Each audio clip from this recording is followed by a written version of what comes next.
Séverine, bonjour. Bonjour. Tu nous as accordé aujourd'hui cette chance de pouvoir t'interviewer, accompagné de ton avocat, Maître Zekouti. Maître Zekouti. Ou le Z, comme tu préfères. Comme il vous plaira, tout va bien, tout nous convient, c'est parfait. On se tutoie, on se vous voit? Oui, on peut se tutoyer, se vous voyez, libre à vous. Bonjour, je m'appelle donc Séverine, j'ai 45 ans et je suis la maman du petit Maurice qui a bien grandi et qui a 9 ans aujourd'hui. Il y a à peu près 4 ans en arrière, j'alertais le grand cœur des gens de comprendre qu'il se passait quelque chose de terrible avec nos enfants et notamment pour notre part à nous ici en France, du côté de Lyon. J'ai eu cette chance inouïe de tomber sur un avocat qui humainement est pleinement engagé et qui, au-delà de son professionnalisme, sait faire preuve en fait de sa présence et il le prouve encore aujourd'hui. Voilà, et grâce à lui, j'espère que les choses avanceront dans le sens de notre vérité. Maurice, il y a 4 ans et demi, va verbaliser en fait qu'il est victime en fait d'abus sexuels de la part de son papa et de beaucoup d'autres messieurs. Voilà, et ce sera à ce moment-là le début en fait d'une descente aux enfers d'une maman qui veut simplement rendre justice à son enfant, le défendre et le mettre en sécurité. C'est un parcours, je dirais, plutôt accompagné par la gendarmerie qui entend cet enfant qui dit la vérité, qui le croit. Et puis il arrive un moment où Maurice est un peu plus, je dirais, questionné. Et quand il va livrer sa vérité, en fait, il va donner des noms. Et à partir de cet instant-là, tout va basculer. La justice va basculer contre moi, va s'inverser, il va vouloir mettre tout en œuvre pour me faire taire. Et aujourd'hui, je suis séparée de mon enfant depuis plus d'1 an. Enfin, près d'1 an, j'allais dire. Mais ça me paraît une éternité, chaque seconde sans lui est une déchirure. Donc, lorsque Maurice livre ses confessions, qui sont presque quotidiennes à l'époque, puisqu'elles sont jonchées en fait de peur, de frustration, d'anxiété, de cauchemar, de non-liberté de s'exprimer vraiment, dans le sens où lorsque la justice en fait se tourne contre moi, il se dit qu'en fait il a juste osé vouloir demander d'être mis en sécurité, juste osé voulu dire qu'il fallait le défendre. Et il sent que tout se renverse contre moi et donc il prend peur, par-dessus ses peurs de victime, qu'il m'arrive quelque chose. Donc tout devient très compliqué pour nous. Donc on instaure en fait, je dirais, une cellule familiale tournée vers la psychologie d'Maurice.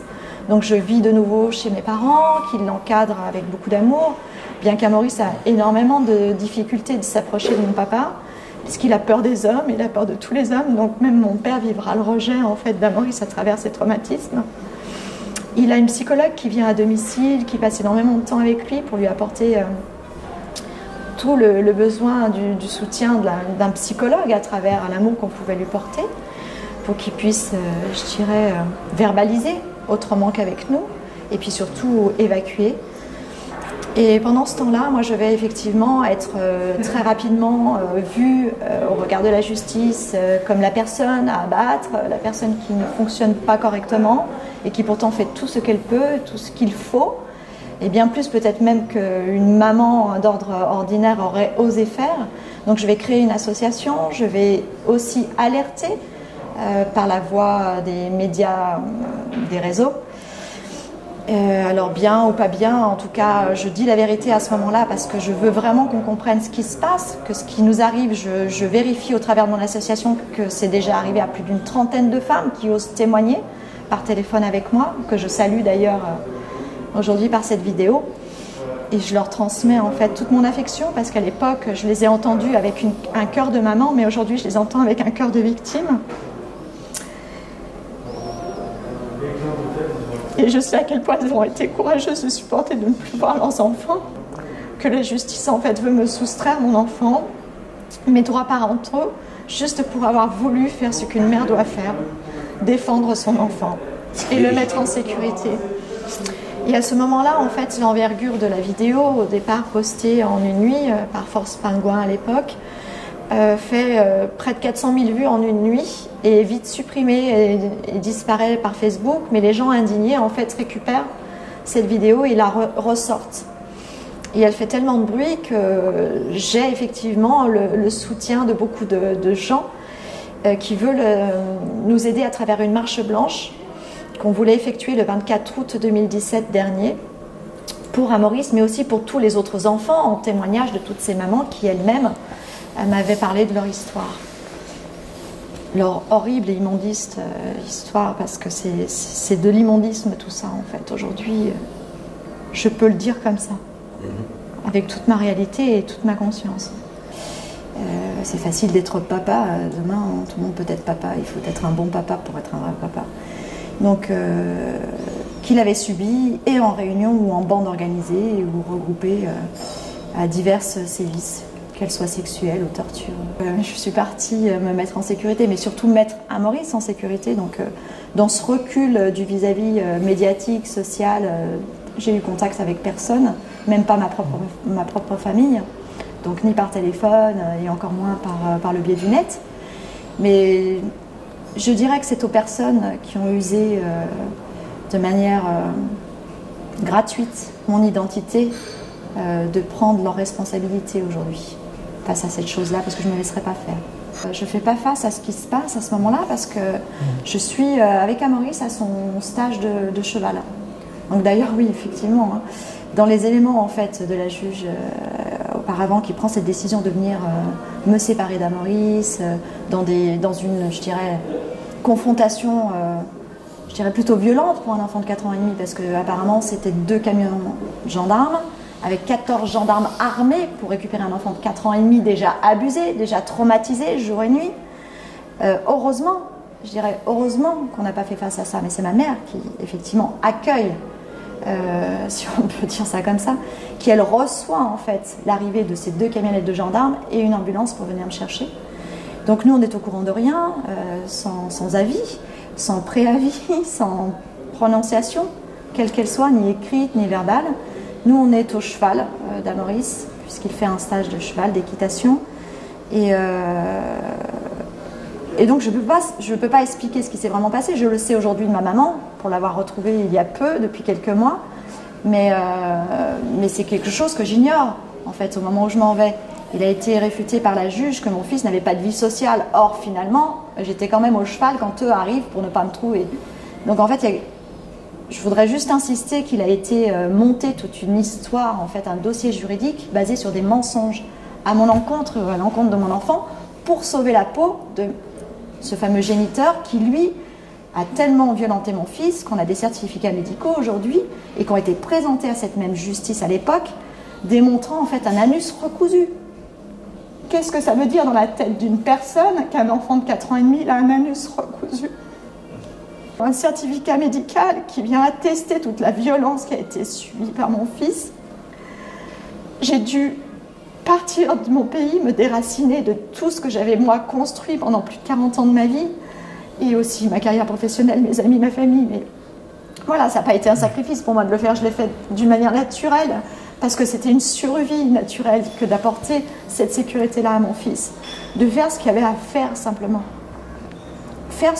Quand je rencontre les gens depuis 4 ou 5 ans, et encore plus aujourd'hui, ils me disent « mais t'as fait ce qu'il fallait faire ». Mais toutes les femmes, toutes les mères auraient fait la même chose que toi. Et peut-être pas aussi bien que toi. Tu l'as mise en sécurité. Il était vraiment en sécurité. Et Amaury a évolué. Il est un enfant merveilleux, de toute façon. Mais parce que c'est mon enfant.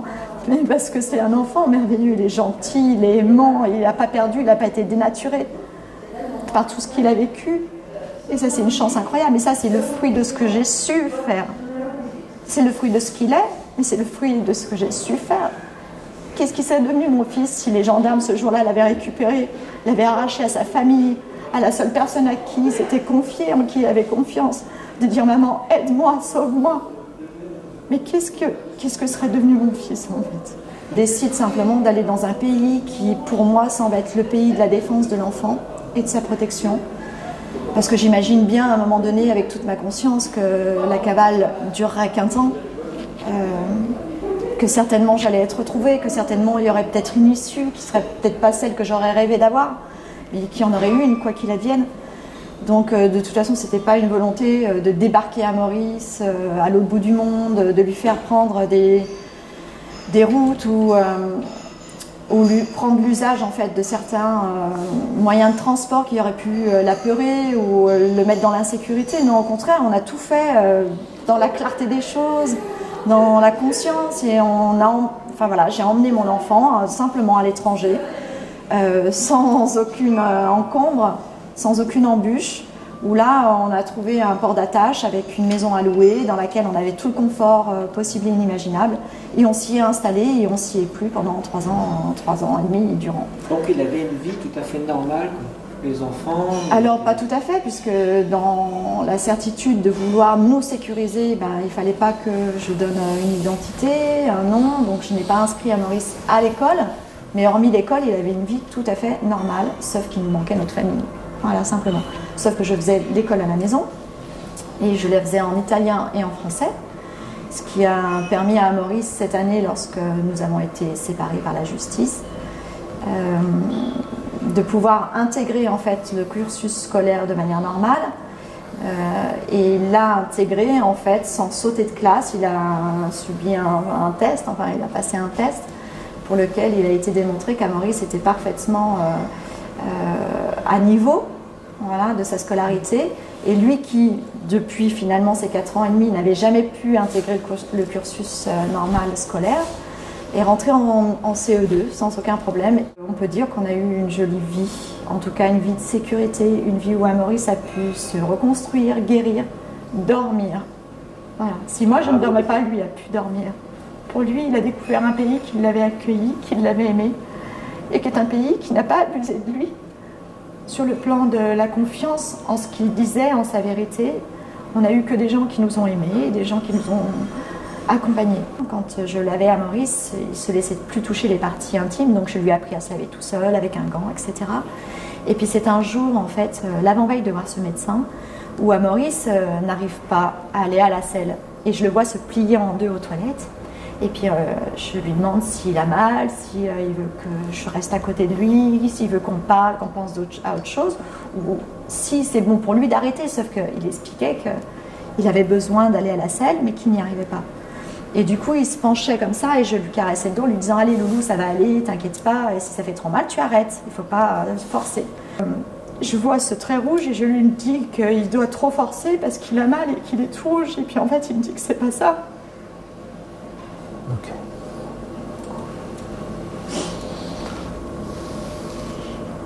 Et il le dira au médecin 2 jours après. Le médecin regardera et disait qu'il a été recousu par son père et ses copains parce qu'il saignait trop. Et qu'on lui disait que son derrière était moche. Je pourrais dire que du bien en fait de cette police du pays où on était, qui a été extrêmement diplomate, qui a été tout l'inverse de ce qu'on avait vécu nous en France quelques années plus tôt. Une police qui était déjà arrivée, je dirais, en civil, avec beaucoup de courtoisie, avec beaucoup de simplicité, et qui n'ont jamais voulu apeurer mon fils, en fait, jamais, à aucun instant. Et puis en fait, ils ne viennent pas pour ce fameux mandat de recherche édité sur ma dite personne, enfin émis sur ma dite personne, mais ils viennent parce qu'Maurice ne va pas à l'école. Et moi, je leur ouvre la porte sans, je dirais, sans fermer les portes, sans fermer le cœur, sans fermer celle que j'étais, parce que je me dis que c'est arrivé. C'est arrivé le moment que je redoutais tant, et puis que je pensais être possible de toute façon un jour, et en fait, je leur raconte mon histoire. Et là, ils sont désemparés parce qu'ils ne sont pas venus pour ça, en fait. Et voilà. Et ils sont obligés, parce qu'il y a un mandat d'arrêt international sur moi, de m'emmener en prison. Voilà. Pour soustraction de mineurs, pour avoir emmené mon fils en sécurité à l'étranger, loin d'un père incestueux, lavé par la justice, parce que un classement sans suite, en fait, de ma déposition, faite sur lui, malgré les certificats médicaux. Et surtout, je dirais, pour un père qui, pendant toute une année, avant que je m'en aille dans ce pays, ne fera jamais aucune démarche, ni pour savoir comment va son fils, alors qu'il vit à 10 minutes de chez nous. Alors, pas un coup de fil, ça je le conçois, puisqu'on était quand même, je dirais, en conflit juridique par rapport à cette affaire, mais pas une lettre, pas un dépôt à un seul instant d'un cadeau derrière le portail, pas un rapprochement, rien. ça je l'avais déjà dit dans une de mes vidéos pendant la cavale, c'est de se dire mais si moi, à sa place, j'avais rien à me reprocher et que c'était toute une affabulation autour de moi, mais j'aurais tout fait pour voir mon fils chaque jour. Tout fait pour aller voir derrière le portail mon fils et lui dire que je l'aimais. Tout fait pour lui dire que je ferais tout pour le récupérer et qu'il ne s'inquiète pas. Et j'aurais pas attendu un Noël ou un anniversaire pour un cadeau. Lui, il n'en a jamais fait, même pas pendant un an. Donc par contre, une fois parti, il s'est permis de mettre un mandat de recherche sur moi. Oui, la situation dans laquelle se trouve Madame Rava, c'est une véritable catastrophe. Déjà, j'aimerais dire que les relations que j'ai pu nouer avec Madame Rava, c'est bien sûr une rencontre en maison d'arrêt, en détention, mais c'est aussi le fruit, et surtout maintenant, d'une relation humaine. Voilà. On a réussi avec Madame Rava à construire un rapport de confiance qui nous permet d'avancer ensemble dans une situation qui est pas facile pour elle. Vraiment, c'est aujourd'hui, elle se retrouve prise dans un étau, elle a dressé contre elle des murailles qui lui semblent aujourd'hui infranchissables et en fait en tout cas la preuve d'une sacrée force de caractère qui montre le respect et du moins qui doit susciter la reconnaissance de la part de ceux qui verront cette vidéo. Les gens ne peuvent que se dire finalement, Madame Rava, on peut lui reprocher ce qu'on veut lui reprocher, mais on ne peut pas lui reprocher de ne pas aimer son fils. Voilà. Elle se retrouve dans une situation particulièrement complexe parce que, oui, il y a ce divorce qui est rendu alors même qu'elle est absente, elle est privée de la garde de son enfant alors même qu'elle est absente, elle est privée de toute autorité parentale au regard de son fils, et aujourd'hui, ça fait quasiment un an qu'elle n'a aucun contact avec ce dernier-là. Son fils qui l'aime, elle qui aime plus que tout et il n'adore plus son fils. Parce qu'il veut voir sa mère. Je crois que peu de gens finalement se soucient de l'état moral, de la santé mentale de ce jeune enfant qui se retrouve depuis un an séparé de sa maman, qui se retrouve dans un pays étranger, qui ne parle pas la même langue que lui. Et finalement, on a Madame Rava qui doit lutter contre des courants torrentiels contre elle. C'est quelqu'un, vous l'avez évoqué, Madame Rava, vous avez été arrêtée. Personne ne s'intéresse aux circonstances dans lesquelles vous avez été amené à partir avec votre fils. Pour beaucoup, la question ne se pose même pas, alors que l'on a ces déclarations qui méritent examen. Et finalement, vous êtes arrêté, il y a ce mandat d'arrêt, vous êtes rapatrié en France, et là, on pourrait s'attendre à ce que la justice essaie de comprendre finalement pourquoi vous êtes parti avec votre fils. Est-ce qu'on ne peut pas essayer d'avoir une attitude humaine, d'ouverture? Eh bien non, brutalement, Madame Rava, elle est placée en détention provisoire. C'est quelqu'un, Madame Rava, il suffit de la regarder, elle n'a pas le profil de quelqu'un qui doit connaître la prison. Et c'est quelqu'un qui va connaître la prison pendant de longs mois sans voir le bout du tunnel. Donc non seulement elle ne voit pas son fils, mais en plus elle est privée de l'élément élémentaire auquel a droit tout être humain, c'est la liberté. Elle est privée de liberté pendant de nombreux mois et elle fait face aujourd'hui. Elle fait face avec sa part de vérité, la part de vérité de son enfant, et c'est le rôle de son conseil de tout mettre en œuvre, c'est le rôle de l'avocat pour que sa parole soit entendue, de l'aider à ce qu'elle puisse porter sa parole, parce que pour l'instant on ne l'entend pas. Les investigations démontreront ce qu'il y a à démontrer. Il ne s'agit pas de préjuger de la responsabilité du papa, etc. Mais il faut qu'on puisse s'expliquer clairement et de façon transparente sur ces faits-là. Et pour l'instant, on a une justice qui est d'un silence assourdissant, parce que tout est tourné à charge contre Madame Rava, et elle a l'impression, et je crois que ce n'est pas qu'une impression, eh bien, elle n'est pas suffisamment écoutée dans son combat. Et c'est le rôle qui est le mien d'être à ses côtés aujourd'hui. Une information judiciaire est toujours en cours pour ces faits-là de soustraction d'enfants, parce que Madame Rava a emmené son enfant pour le protéger. L'instruction est toujours en cours. Elle fait l'objet d'un contrôle judiciaire au terme duquel elle a interdiction d'entrer en contact avec son fils, ce qui est particulièrement lourd, sans qu'on se pose la question de savoir si son fils a besoin de lui parler ou a envie de lui parler. Le fils, on ne lui demande pas son avis. Il a le droit de parler, mon enfant, si je peux me permettre, avec ma maman une fois par semaine. Là où il se trouve, en fait, on lui permet de parler avec ma maman une fois par semaine. Et ses inquiétudes sont toujours tournées sur le fait de savoir si je suis en milieu protégé, si je suis en sécurité. Parce qu'il connaît ce à quoi il a été déjà, lui, confronté avec son dit géniteur. Et ces inquiétudes sont toujours tournées sur ma santé. Est-ce que je vais bien? Est-ce que je suis vraiment vivante? Est-ce que je suis vraiment là? Et en fait, on sait aussi depuis quelque temps qu'il ne mange plus et qu'il ne dort presque plus. Parce qu'il veut entendre sa mère. Parce qu'il veut aimer sa mère. Et savoir que sa mère l'aime. On a beau lui dire. Il a une mère qui lui a jamais fait du mal. Et il est aimé de tous là-bas, au centre où il est. Parce que lui aussi, il n'est pas un enfant qui a le profil d'être mis en maison familiale. C'est un enfant extrêmement bien éduqué. Il dit à ma maman qu'il souffre du manque d'éducation des autres enfants.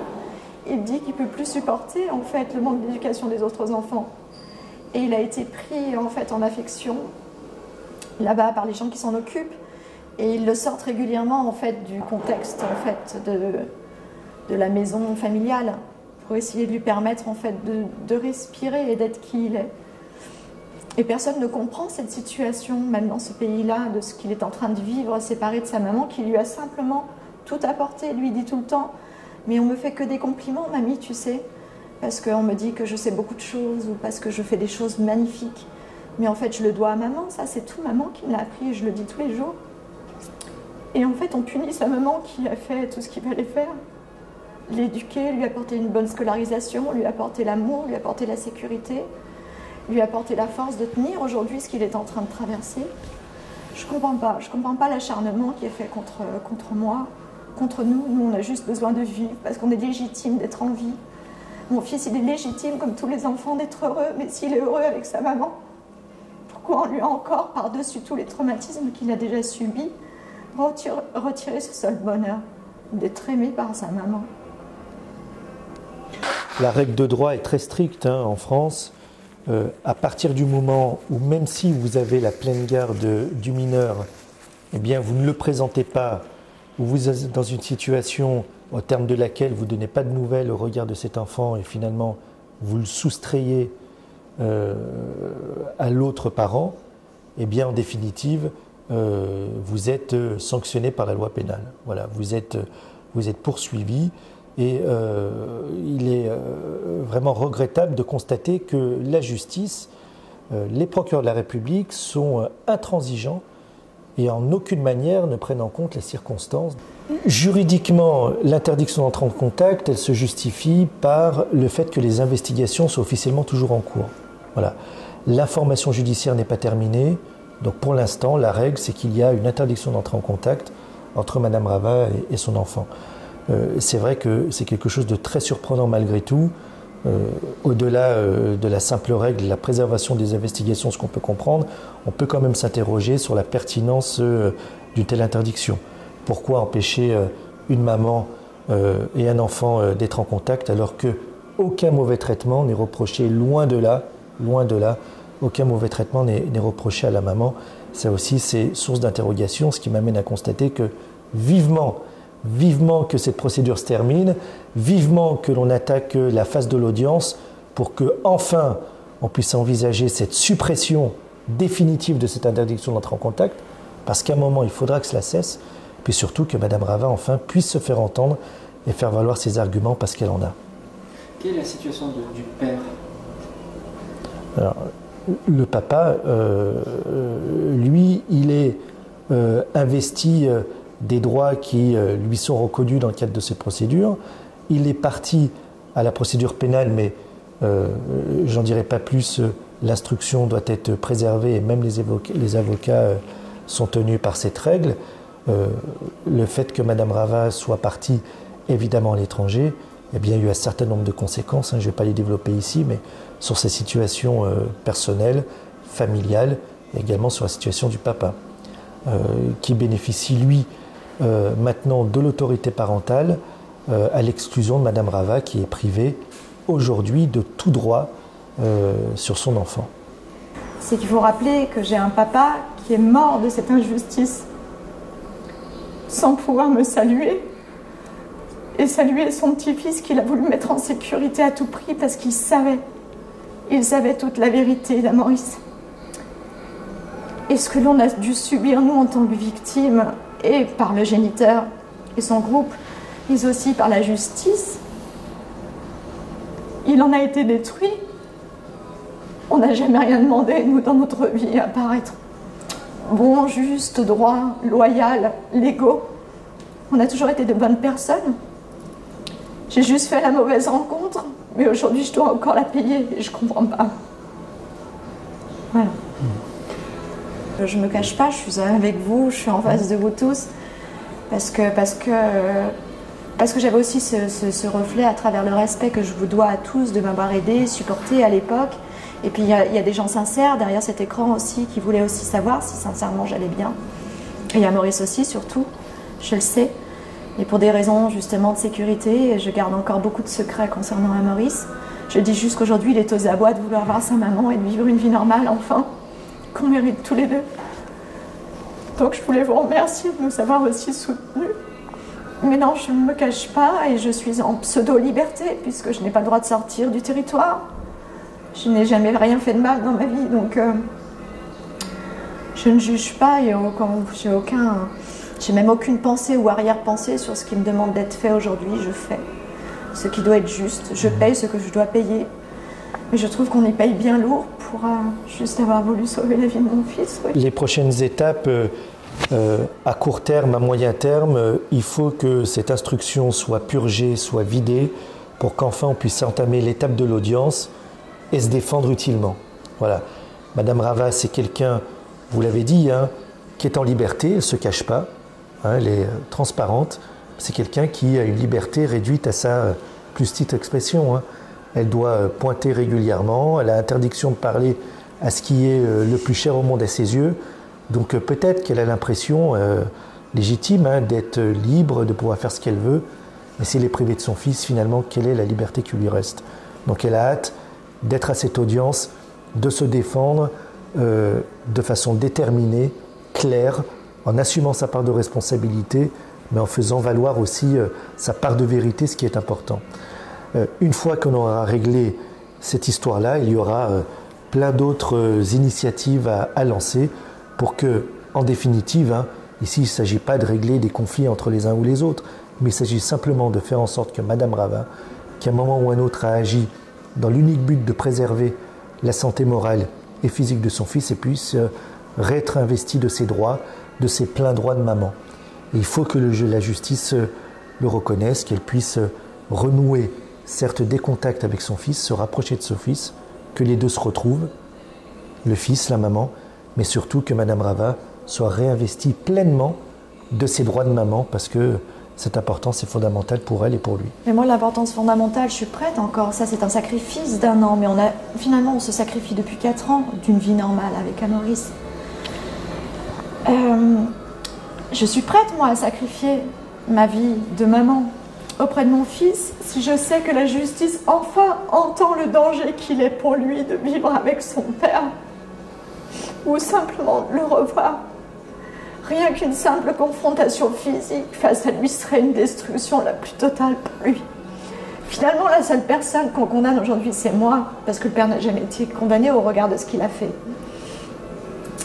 On me condamne moi, finalement, mais je suis la seule personne à avoir pris soin de la moralité d'Amaurice, de sa part émotionnelle, et d'avoir tenté de reconstruire en lui ce qui était, au vu de ce qu'il avait vécu, irreconstructible en fait. Et on a un enfant qui est pleinement là, qui est pleinement présent à la vie, présent à la culture, à se cultiver lui-même, à apprendre jour après jour. Il parle cette deuxième langue bien mieux que le français aujourd'hui. Les gens disent même de lui qu'il a une culture si importante, qu'il a un vocabulaire qui est au-delà en fait du vocabulaire d'un adulte là-bas dans ce pays. Voilà, on a réussi tous deux, parce que ça c'est pas que le fruit de ce que j'ai pu apporter à Maurice, mais c'est aussi le fruit de sa volonté d'aller mieux, le fruit de sa volonté d'aimer la vie et de vouloir s'aimer lui-même un petit peu pour pouvoir avancer, c'est-à-dire récupérer un minimum d'estime de lui. Donc c'est aussi parce que lui, il a sa grande part de responsabilité à aller mieux. Mais tout ça, on n'était que deux. Donc finalement, il est le témoignage à lui tout seul, à Maurice, de ce que j'ai été capable de lui apporter et de la mère formidable que j'ai été. Et lui, je suis le témoignage parfait, en fait, que mon fils est un être formidable, en ce sens qu'il a, lui, eu le courage de vouloir dire, oser dire la vérité. Et je le paye. Mais je l'assume, parce que j'aime simplement mon fils. Alors, on dit souvent que l'enfant doit être sacralisé, doit être protégé. Et c'est vrai qu'il y a une difficulté à l'heure actuelle, c'est le positionnement des institutions judiciaires, policières, à l'endroit de la parole de l'enfant et à l'endroit de ce qui doit être l'intérêt de l'enfant. C'est vrai, vous l'avez dit, l'enfant aujourd'hui n'est pas suffisamment protégé, il n'est pas suffisamment entendu. Et aujourd'hui, dans ce dossier, celui que j'ai l'honneur d'assurer dans l'intérêt de Madame Rava, on a un enfant qui finalement est condamné à la double peine, voire à la triple peine, parce que il n'est pas écouté dans l'histoire qu'il a restituée vis-à-vis de son papa. C'est vrai, c'est pas vrai, mais il faut que des investigations soient menées pour savoir véritablement ce qui s'est passé. Donc quoi qu'il en coûte, quoi qu'il en soit, la parole de cet enfant, elle est aujourd'hui pas entendue. Elle n'est pas entendue. Donc il peut ressentir un sentiment fort, comme ça peut être le cas de milliers d'enfants, de délaissement, parce qu'on ne veut pas entendre ce qu'il dit. Et en plus, il est privé aujourd'hui du socle qui est le sien, tout simplement sa maman. Il est privé de sa maman. Que penser d'un enfant, d'un gamin d'une dizaine d'années qui depuis 1 an est séparé de sa maman? Enfin, c'est dramatique. Moi, je vais aller plus deuxième loin, si peine, je peux me permettre. Et puis la troisième peine, Madame Rava, c'est l'éloignement. C'est l'éloignement. Alors vous l'avez dit, c'est un enfant extraordinaire, magnifique, qui accomplit plein de belles choses dans son pays. Alors je dirais pas d'adoption, parce qu'il y est plus ou moins contraint, mais voilà, c'est le risque de déracinement malgré tout, parce que cet enfant, il reste français. Sa culture est française, sa maman est française, sa langue maternelle est le français. Donc on a un enfant aujourd'hui qui subit une triple peine. Il n'est pas écouté au regard des faits qu'il a révélés. Il n'est pas écouté s'agissant de son besoin d'être avec sa maman, quelle que soit la procédure en cause. On ne lui demande pas son avis à cet enfant. Et c'est bien là la chose qui est regrettable. Et puis le risque de perte de culture, le déracinement de cet enfant qui est loin de sa maman dans un pays étranger. Alors, évidemment, toutes ces raisons-là pèsent bien évidemment dans la souffrance d'Amaurice, mais je dirais que quand j'entendais moi troisième peine, c'était la culpabilité, maître, en fait. Parce que cet enfant, depuis le début, il se sent coupable, en pensant que c'est à cause de lui que je vis tout ce que je vis. Coupable, il pense que c'est à cause de lui qu'il a été violé ou maltraité. Parce qu'il faut savoir qu'en psychologie, je suis psycho-énergéticienne, donc et art-thérapeute, donc je connais bien le fonctionnement émotionnel, surtout de la part de l'enfant, sur l'a priori de ce qu'il a, de sa part de responsabilité vis-à-vis de l'acte de l'autre, surtout quand il s'agit d'un parent. Donc, Amaurice, il s'est senti coupable parce qu'on lui faisait du mal. Il a pensé que c'était de sa faute. Il a fallu réparer ça. Ensuite, il s'est senti coupable que la justice se retourne contre moi et qu'on doive quitter le pays pour qu'il se sente mieux. Il a fallu que je répare ça. Il s'est senti coupable, en fait, d'avoir juste osé dire « Au secours, aidez-moi ». Ça, je ne peux pas le réparer, parce que c'était à la justice de le réparer. Et la justice ne l'a toujours pas réparé. Et aujourd'hui, il se sent coupable d'avoir encore osé dire en Italie la vérité, parce qu'aujourd'hui, il est séparé de sa mère. Cet enfant, il a osé simplement faire ce que n'importe qui, même un adulte, demanderait de l'aide à qui que ce soit, dans n'importe quelle circonstance. Et à chaque fois, il reçoit un mur qui l'éloigne encore plus de l'amour et de sa structure pour se sentir bien, qu'elle soit émotionnelle, physique, matérielle, présentielle, c'est-à-dire la mienne. Mais en attendant, je dirais que sa triple peine, pour moi, elle est purement psychologique et émotionnelle. Mais c'est pas moi qui lui ai infligé. C'est tout le système qui lui inflige ça. Parce qu'il se sent coupable. Il se sent effectivement pas à la hauteur, parce qu'il n'a pas été aimé, il a été bafoué par son propre géniteur. Il se dit qu'il a perdu son grand-père, qui lui a sauvé la vie avec sa maman, et il pense que c'est de sa faute. Aujourd'hui, on lui a interdit de parler à sa maman, il pense que c'est de sa faute. Il sait que j'ai fait de la prison, il pense que c'est de sa faute. Mais mon enfant, il n'a rien fait. Moi non plus, j'ai rien fait. Donc la moralité de ce système, c'est vaut mieux se taire et souffrir? Là, peut-être. Je suis navrée de devoir le dire, mais j'ignore ce qu'aurait été notre vie. Ça aurait été bien pire que ça. Donc je ne me plains pas de ce que je vis, mais...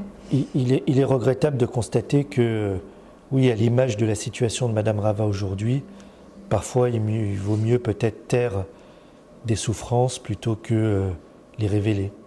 Après, est-ce qu'on est capable de vivre avec? Ça, c'est une autre question. Et en tous les cas, Madame Rava, le moins qu'on puisse dire, c'est qu'elle est courageuse dans son combat qu'elle mène aujourd'hui dans l'intérêt de son fils. On est bien d'accord, ce n'est pas votre opinion, c'est le système qui fait ça. Bien sûr, c'est une logique intégralement de système, bien sûr, de système. On ne pourrait pas cautionner, aucun être humain pourrait cautionner le fait que ce soit une normalité aujourd'hui ce que l'on vit. C'est vrai. C'est pas possible. Le pire derrière tout ça, c'est qu'il y ait trois choses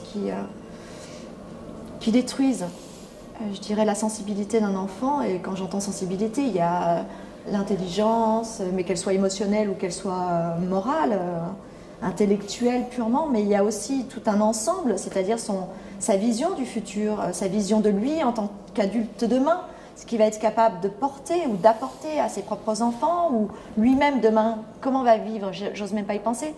Quelle sera sa sexualité ou l'amour de mon fils demain? Vous savez ce que c'est que d'être une maman et puis de vivre au quotidien la mort dans soi à chaque instant, chaque seconde, chaque cauchemar de mon fils, chaque mémoire de mon fils, chaque souvenir a été une mort intérieure. Je suis toujours là.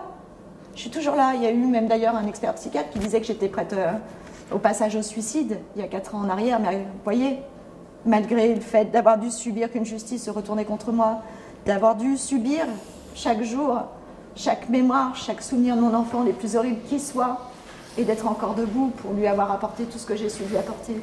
La cavale, comme vous l'appelez, parce que finalement j'ai juste emmené mon fils en sécurité. Et ça a été le cas, et c'était comme ça que c'était.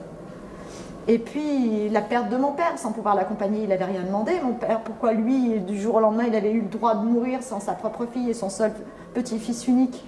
Et moi, de ne pas avoir pu lui dire que je l'aimais? De quel droit un seul homme qui n'a pas été entendu comme étant un criminel par la justice, on m'a ôté tout ça?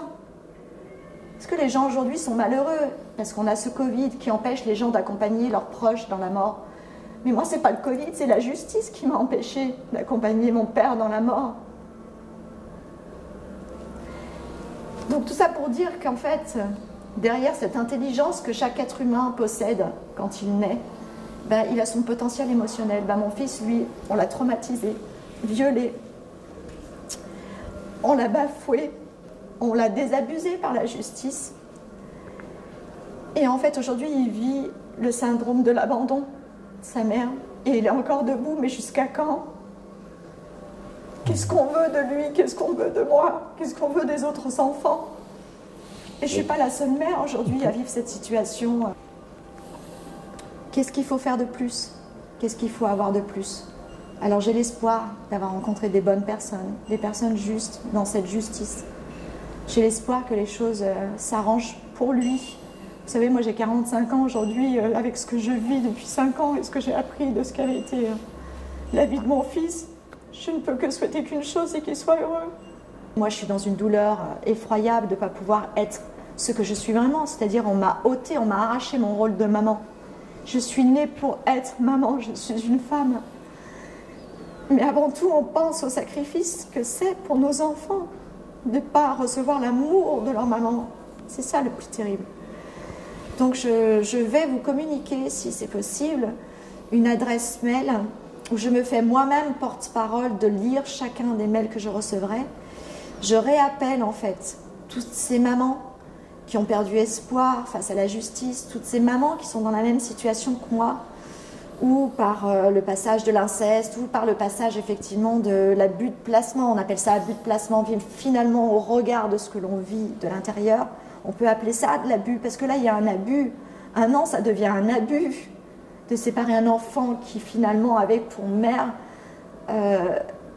l'amour, mais l'amour dans tous les sens du terme, l'amour qui protège, l'amour qui donne, l'amour qui nourrit, l'amour qui inculque, l'amour qui éduque, l'amour qui accompagne, l'amour qui soigne, parce qu'à Maurice c'était ces mots, c'est ton amour qui va me guérir maman. Et ça en a été la preuve ces 3 dernières années, bien au-delà de l'amour, il s'est passé tellement de choses entre lui et moi par la conscience, qu'en fait, oui, la petite psycho-énergéticienne que j'étais, art thérapeute, eh ben, elle a eu été tout ça aussi. À chaque instant, j'ai été la maîtresse d'école, j'ai été le papa qui a jamais été là ou que pour faire du mal. J'ai été la maman, bien sûr, mais j'ai été aussi toute la famille qu'on a été obligés, je dirais, d'éloigner de notre vie pour notre sécurité. Et en fait, j'ai finalement tout été. Et ben, il y a des tas de mamans qui aimeraient être tout aujourd'hui, comme moi j'ai pu l'être, mais je ne le suis plus. Donc j'aimerais, voilà, si ces cœurs-là ont encore la force de s'allier à moi ou de s'allier à une cause commune, bah, prenons justice ensemble. Voilà, moi je vous invite à m'écrire et je laisserai à l'un d'entre vous mon adresse mail pour ce faire. Et ce sera à Maître Zekouti qui s'occupera de cette affaire, s'il doit y avoir une affaire commune.